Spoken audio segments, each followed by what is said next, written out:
안녕하십니까, 마칼럼니스트 박상현입니다. 제가 지난 시간에는 좋은 밥은 고기를 숙이지 않는다라고 말씀을 드렸는데, 자, 이번 시간부터는 왜 고기를 숙이지 않는지 그 과정을 한번 알아보도록 하겠습니다.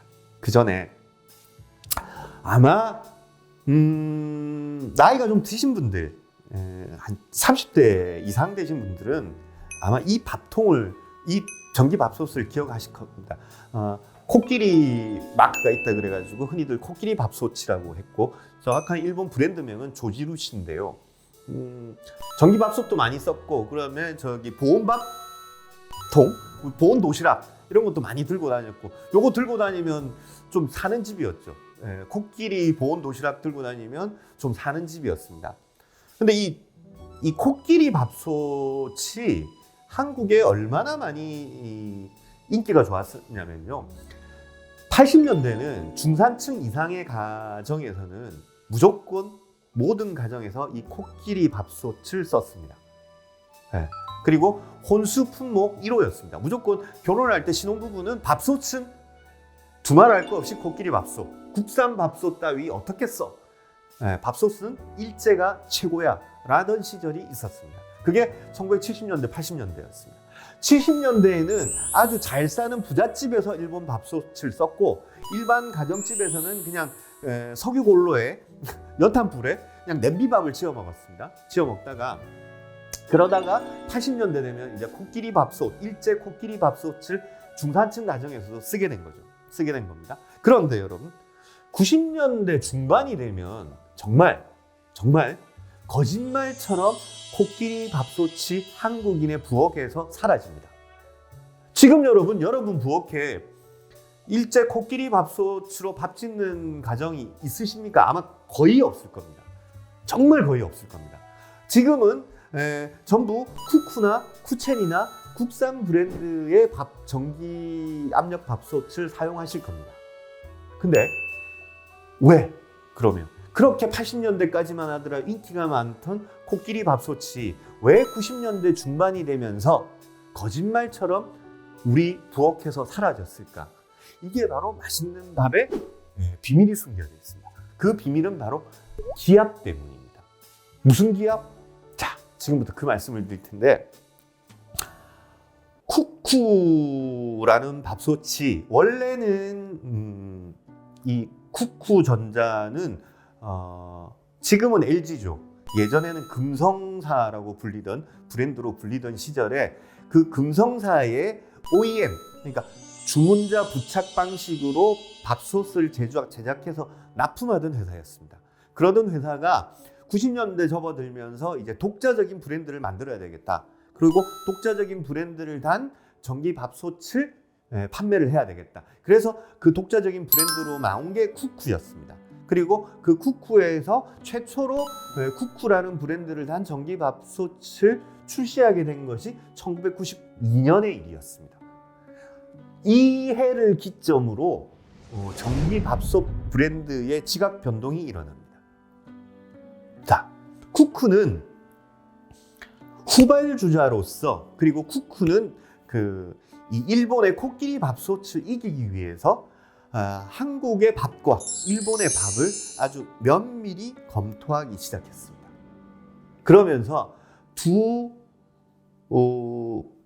일본인들이 먹는 밥과 한국인들이 먹는 밥 사이에 아주 중요한 차이점 하나를 발견하게 됩니다. 그게 뭐냐면요, 자, 일본의 전기밥솥도 한국의 전기밥솥도 모두 가마솥에서 짓는 밥맛을 구현하는 것을 목표로 하고 있습니다.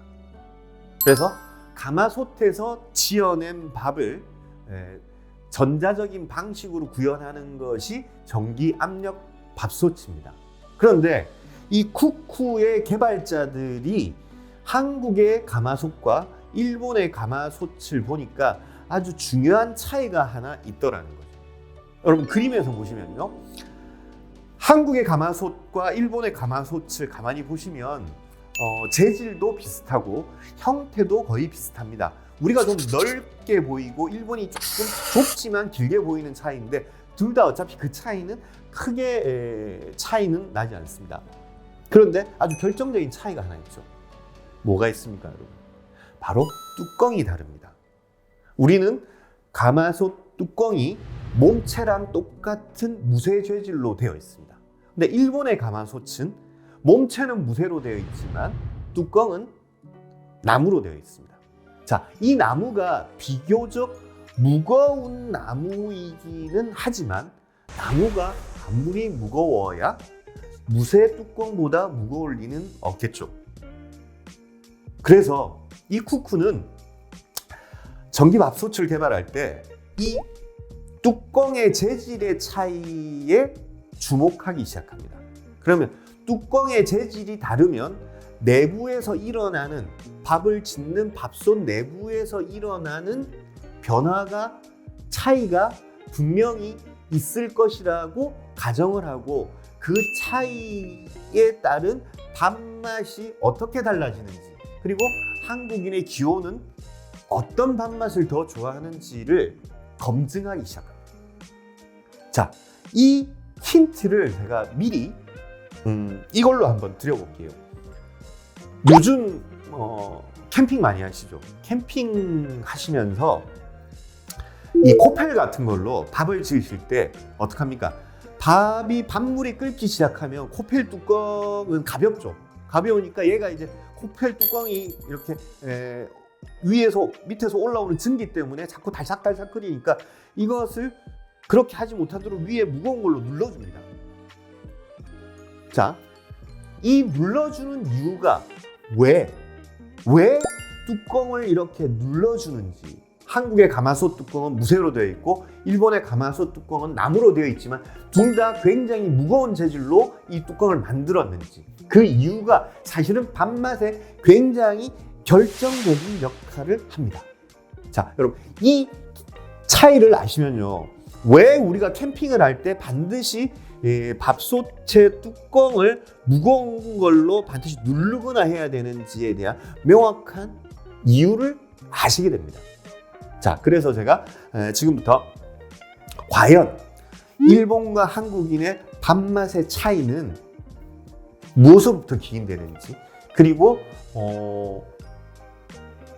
그 많은 사람들이 좋아하던 일본의 코끼리 밥솥이 왜 90년대가 되면서 우리나라의 부엌에서 거짓말처럼 순식간에 사라졌는지 그 이유를 지금부터 말씀드리도록 하겠습니다.